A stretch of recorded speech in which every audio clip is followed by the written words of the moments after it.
Ok, ngày nay chia ngày 6 25 ngày màn chứ hay mấy ấy. Damn, see, big one too. Wow. Lực tìm mua on tôi cho mau bàn phân nè nè. Gì? Bánh nôm nữa đây. Bánh nôm. Tụi ai nữa nua. Toàn bàn mùi không? Tụi ai. Đỏ ao ơi. Đây tụi ai TP này. Nè, chưa lên, Giặt tranh cố nè tụi ai.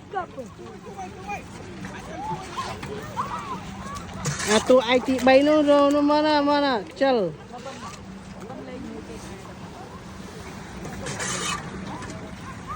Na con tăng nguy tê ra na bà bong. Bong ni. Guru cái lại kê.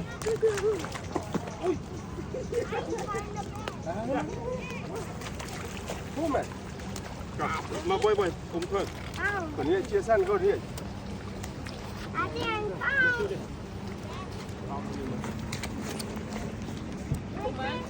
What the hell?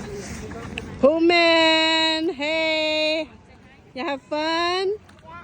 Yeah. Careful, okay, baby. Giật phong trơn.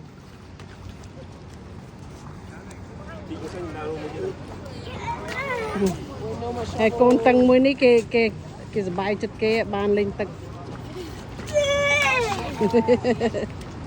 Yeah.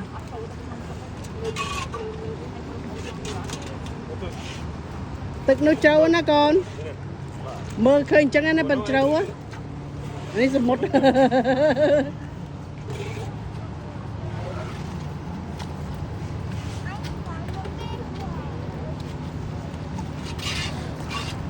You sram đai má pe anh chú gái.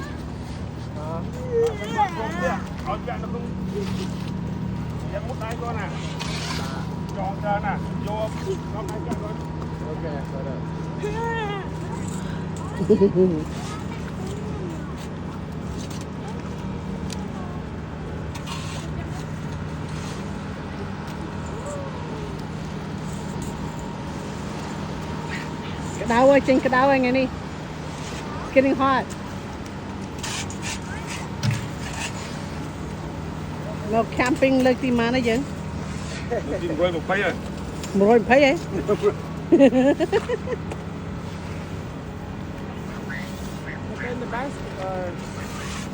Đi lên tìm mua ấy. Tụi anh mua này. Lên tìm mua ấy.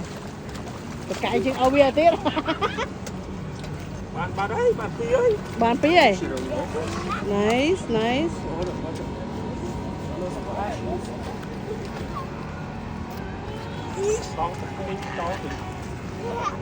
Ngày này full house. Bình all the campground bình. Ở miền sau này.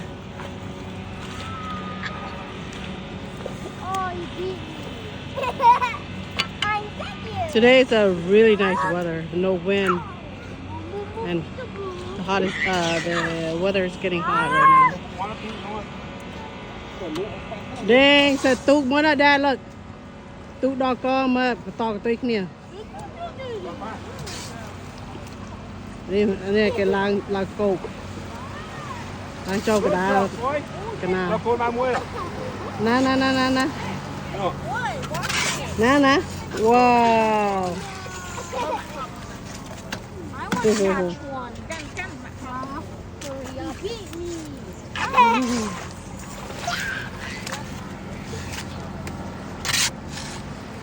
Bạn nấu?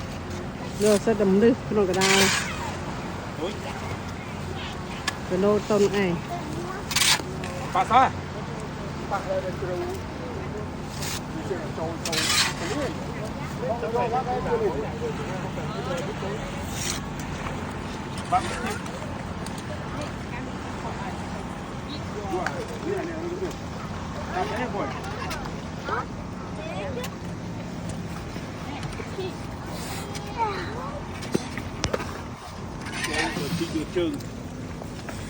Dig it. Tell me. There's two more right here. Yeah, no, kind of Wait, wait, wait. Go, go, go, go, go, go, go. Coi nhìn đi.